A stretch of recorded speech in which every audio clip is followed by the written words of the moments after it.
높은 금리로 어려움을 겪고 있는 중소상인들을 지원하기 위해서 정부가 이들의 대출 이자의 일부를 환급해주는 정책을 시행하고 있습니다.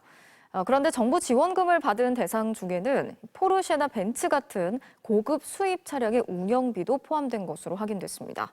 조이명 기자가 단독 취재했습니다. 지난 1월 금융위원회는 소상공인 금리 부담 경감 3종 세트 시행 방안을 발표했습니다. 중소금융권 대출을 받은 소상공인 40만 명에게 최대 150만 원씩의 이자 비용을 환급 지원해주는 내용이 포함됐는데 윤석열 대통령이 참석한 국민 민생 토론회에서도 보고됐습니다.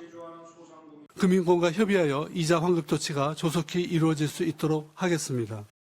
소상공인에게 대출을 내준 한 중소금융사의 내부 문건입니다. 정부 지원금이 지급된 대상이 나와 있습니다.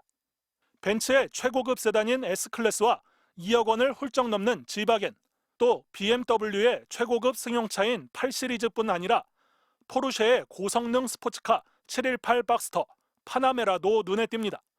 모두 1억 원을 훌쩍 넘는 최고급 차량들입니다. 일부 사업자와 법인들이 리스 형태로 운행 중인 고급 수입차의 리스 할부금 이자를 세금으로 지원해준 셈입니다. 왜 이런 일이 벌어졌을까? 정부가 정한 이자 환급 신청 마감일은 지난달 26일.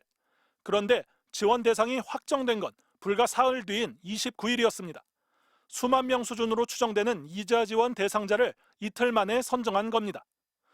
혈세 지원 사업을 꼼꼼한 심사 없이 성급하게 추진했다는 비판이 나옵니다. 고급 외제차를 리스해서 쓰는 사람들한테도 혜택이 주어질 수밖에 없는 구조가 돼버린 거죠. 총선 다가오니까 일단 던지고 보자. 돈을 대출해준 일선 금융권 담당자들조차 고급 수입차 리스 비용까지 세금으로 지원하는 것에 문제를 제기했습니다.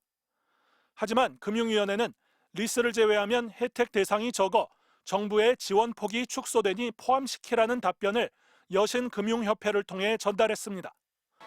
어려움에 처한 중소상공인을 지원한다는 본래 사업 취지보다는 정부 정책 성과에 치중한 것으로 해석됩니다.